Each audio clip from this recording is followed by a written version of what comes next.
আসসালামু আলাইকুম ভিউয়ার্স, আশা করছি সবাই ভালো আছেন। তো চীনা হাঁস পালনে 5টি বিষয় মেনে খামার শুরু করলে ইনশাল্লাহ আপনি কখনোই লসের সম্মুখীন হবেন না।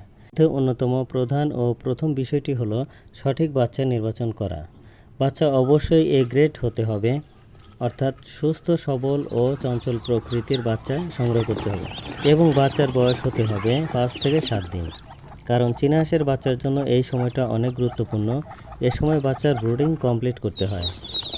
যদি বাচ্চার ব্রুডিংটা ভালোভাবে করা না হয়, সেক্ষেত্রে বাচ্চার নাভি শুকায় না এবং এই বাচ্চাগুলো পরবর্তীতে অনেক দুর্বল হয়ে যায়। অল্পতেই বিভিন্ন ধরনের রোগবালাইয়ে আক্রান্ত হয়ে ঘাড় বাঁকা করে খাওয়া বাদ দিয়ে চুনা পায়খানা করতে করতে মারা যায়। তাই বাচ্চা সংগ্রহের পূর্বে অবশ্যই আপনাকে এই বিষয়গুলোর প্রতি সচেতন হতে হবে।